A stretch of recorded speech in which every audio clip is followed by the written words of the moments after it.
Testimony 15. Chapter 1, Introduction. My brethren and sisters will hardly expect this number of my testimonies so soon, but I had many personal testimonies on hand, some of which are given in the following pages, and I know of no better way to present my views of general dangers and errors, and the duty of all who love God and keep His commandments, than by giving these testimonies. Perhaps there is no more direct and forcible way of presenting what the Lord has shown me. It seemed important that number 14 should reach you several days before the General Conference. Therefore, that number was hastened through the press before I could find time to prepare important matter designed for it. In fact, there was not room for this matter in number 14. Therefore, having on hand matter sufficient for number 15, I present it to you with the prayer that the blessing of God will attend it for the good of His dear people. Chapter 2, Sketch of Experience. From February 7, 1868 to May 20, 1868. After we had reached our home and ceased to feel the inspiring influence of journeying and laboring, we felt most sensibly the wearing labors of our Eastern tour. Many were urging me by letters to write what I had related to them of what the Lord had shown me concerning them, and there were many others to whom I had not spoken, whose cases were as important and urgent. But in my weary condition, the task of so much writing seemed more than I could endure. A feeling of discouragement came over me, and I sank into a feeble state and remained so several days, frequently fainting. In this state of body and mind, I called in question my duty to write so much, to so many persons, some of them very unworthy. It seemed to me that there was certainly a mistake in this matter somewhere. On the evening of February 5, Brother Andrews spoke to the people in our house of worship. But most of that evening I was in a fainting, breathless condition, supported by my husband.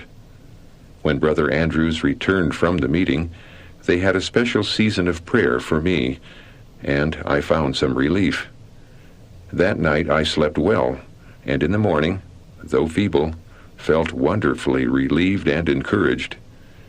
I had dreamed that a person brought me to a web of white cloth and bade me cut it into garments for persons of all sizes and all descriptions of character and circumstances in life. I was told to cut them out and hang them up all ready to be made when called for. I had the impression that many for whom I was required to cut garments were unworthy. I inquired if that was the last piece of cloth I should have to cut, and was told that it was not, that as soon as I had finished this one, there were others for me to take hold of. I felt discouraged at the amount of work before me, and stated that I had been engaged in cutting garments for others for more than 20 years, and my labors had not been appreciated. Neither did I see that my work had accomplished much good. I spoke to the person who brought the cloth to me, of one woman in particular, for whom he had told me to cut a garment. I stated that she would not prize the garment, and that it would be a loss of time and material to present it to her. She was very poor, of inferior intellect, and untidy in her habits, and would soon soil it. The person replied, "Cut out the garments. That is your duty. The loss is not yours, but mine. God sees not as man sees. He lays out the work that He would have done, and you do not know which will prosper, this or that. It will be found that many such poor souls will go into the kingdom, while others, who are favored with all the blessings of life, having good intellects and pleasant surroundings, giving them all the advantages of improvement, will be left out. It will be seen that these poor souls have lived up to the feeble light which they had, and have improved by the limited means within their reach, and lived much more acceptably than some others who have enjoyed full light and ample means for improvement." I then held up my hands, calloused as they were with long use of the shears, and stated that I could but shrink at the thought of pursuing this kind of labor. The person again repeated, "Cut out the garments. Your release has not yet come." With feelings of great weariness, I rose to engage in the work. Before me lay new polished shears, which I commenced using. At once my feelings of weariness and discouragement left me. The shears seemed to cut with hardly an effort on my part, and I cut out garment after garment with comparative ease. With the encouragement which this dream gave me, I at once decided to accompany my husband and brother Andrews to Gratiot, Saginaw, and Tuscola counties, and trust in the Lord to give me strength to labor. So, on the 7th of February, we left home and rode 55 miles to our appointment at Alma. Here I labored as usual, with a comfortable degree of freedom and strength. The friends in Gratiot County seemed interested to hear, but many of them are far behind on the health reform and in the work of preparation generally. There seemed to be among this people a want of the order and efficiency necessary to prosperity in the work and spirit of the message. Brother Andrews, however, visited them 3 weeks later and enjoyed a good season with them. I will not pass over a matter of encouragement to me that a very pointed testimony which I had written to one family was received with profit to the persons addressed. We still feel a deep interest in that family and ardently desire that they might enjoy prosperity in the Lord, and although we feel some discouragement as to the cause in Gratiot County, we shall be anxious to help the brethren when they feel anxious to be helped. At the Alma meeting, there were brethren present from St. Charles and Tittabawassee, Saginaw County, who urged us to visit them. We had not designed to enter this county at present, but to visit Tuscola County if the way opened.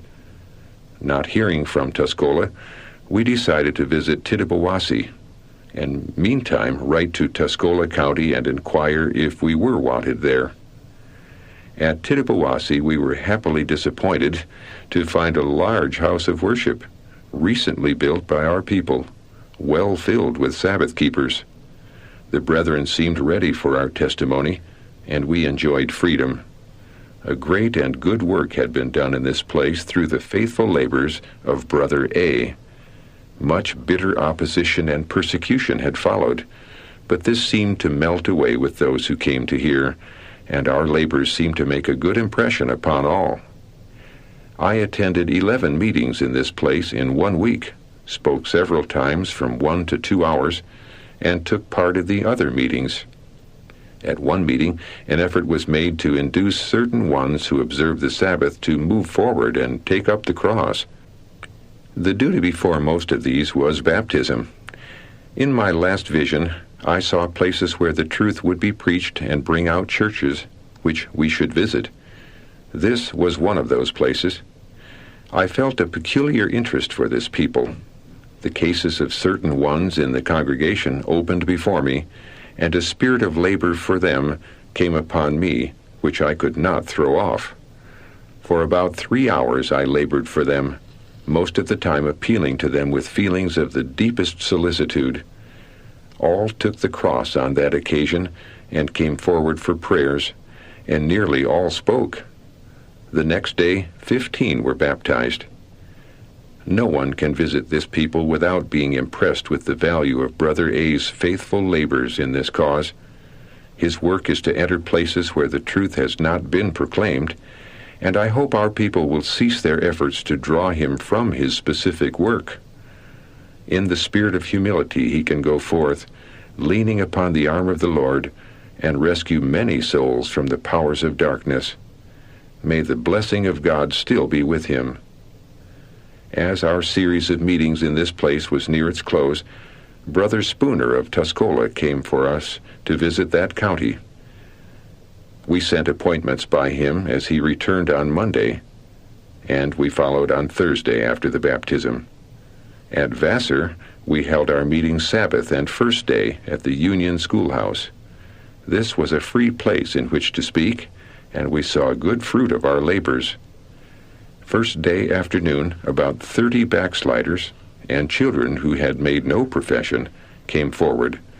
This was a very interesting and profitable meeting. Some were drawing back from the cause, for whom we especially felt to labor. But the time was short, and it seemed to me that we should leave the work unfinished. But our appointments were out for St. Charles and Alma, and to meet them we must close our labors in Vassar on Monday.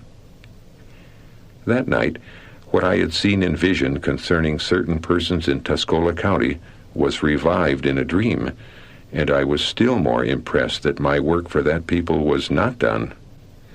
Yet I saw no other way only to go to our appointments.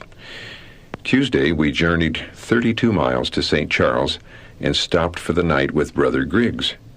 Here I wrote 15 pages of testimony and attended meeting in the evening. Wednesday morning we decided to return to Tuscola if Brother Andrews would fill the appointment at Alma. To this he agreed.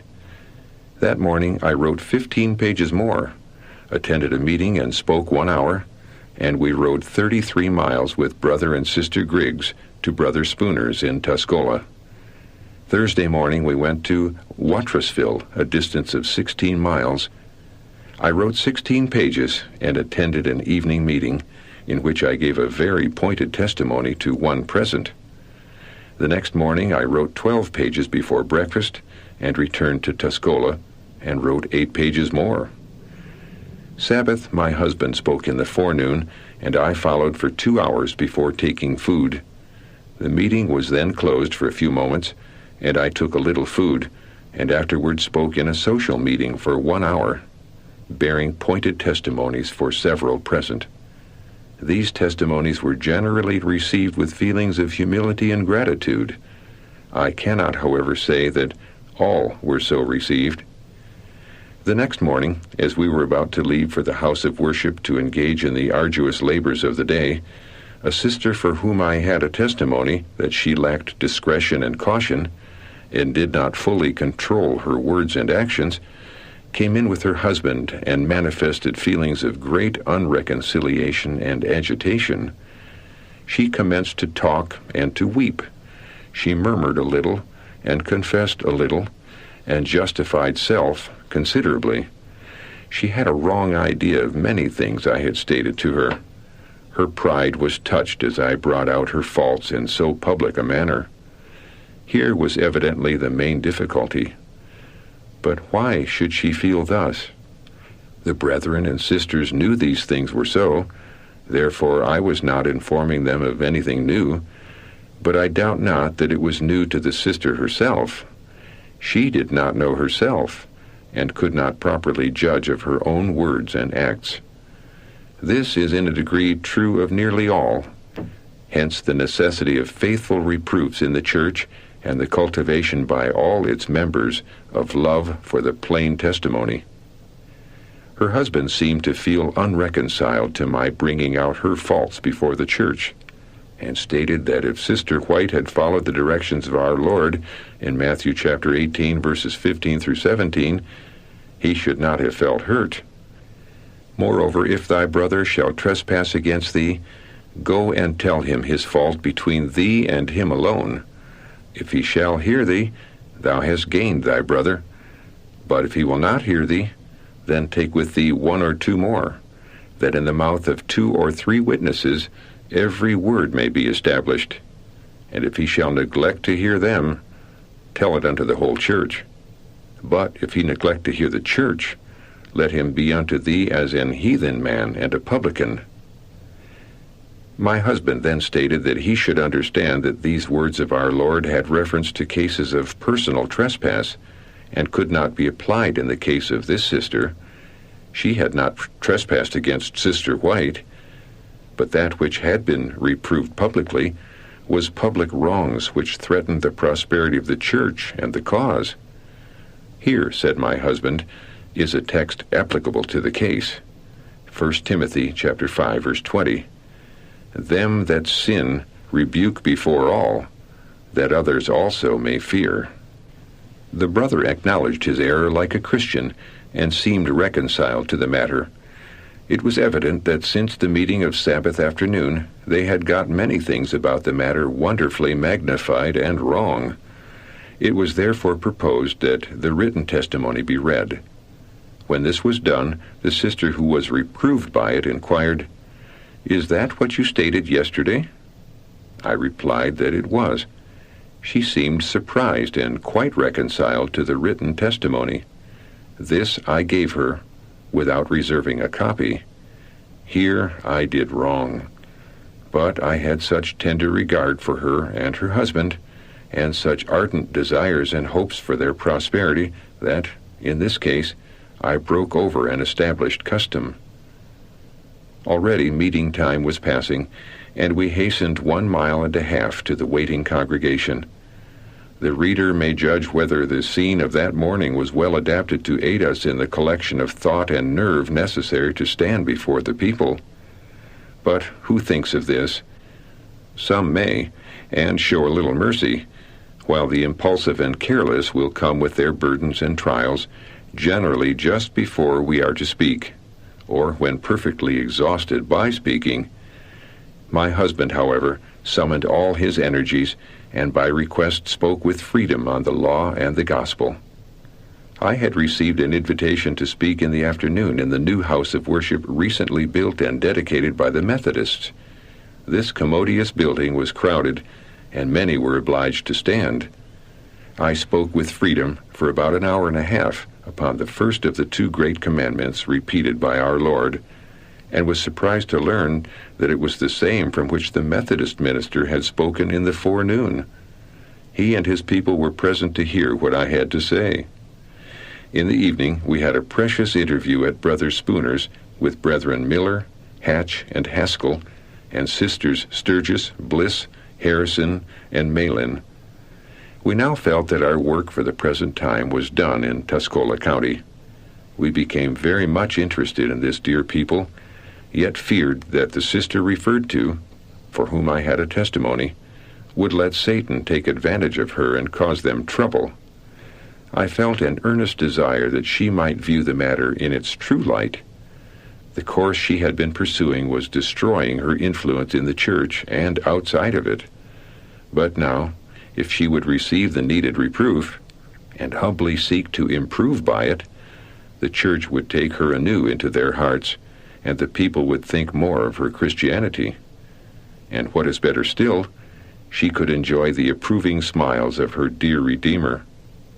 Would she fully receive the testimony? Was my anxious inquiry. I feared that she would not, and that the hearts of the brethren in that county would be saddened on her account.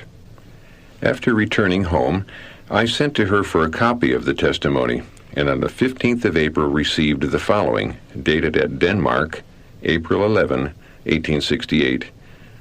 Sister White, yours of the 23rd ultimo is at hand. Am sorry I cannot comply with your request. I shall still cherish the tenderest feelings of regard for this family, and shall be happy to help them when I can. It is true that such treatment from those for whom I give my life casts a shade of sadness over me, but my course has been so plainly marked out for me that I cannot let such things keep me from the path of duty. As I returned from the post office with the above note, feeling rather depressed in spirit, I took the Bible and opened it with the prayer that I might find comfort and support therein, and my eye rested directly upon the following words of the prophet. Thou therefore gird up thy loins, and arise, and speak unto them all that I command thee. Be not dismayed at their faces, lest I confound thee before them. For behold, I have made thee this day a defenced city, and an iron pillar, and brazen walls against the whole land, against the kings of Judah, against the princes thereof, against the priests thereof, and against the people of the land. And they shall fight against thee, but they shall not prevail against thee, for I am with thee, saith the Lord, to deliver thee.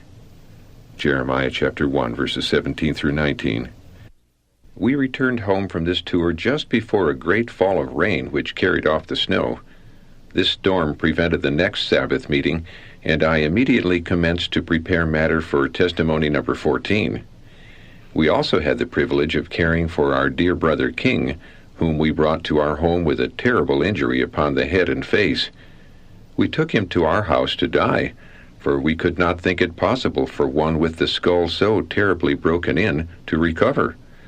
But with the blessing of God upon a very gentle use of water, a very spare diet till the danger of fever was past, and well-ventilated rooms day and night, in 3 weeks he was able to return to his home and attend to his farming interests. He did not take 1 grain of medicine from first to last. Although he was considerably reduced by loss of blood from the wounds and by spare diet, yet when he could take a more liberal amount of food, he came up rapidly. About this time we commenced labor for our brethren and friends near Greenville. As in the case in many places, our brethren needed help. There were some who kept the Sabbath, yet did not belong to the church, and also some who had given up the Sabbath, who needed help.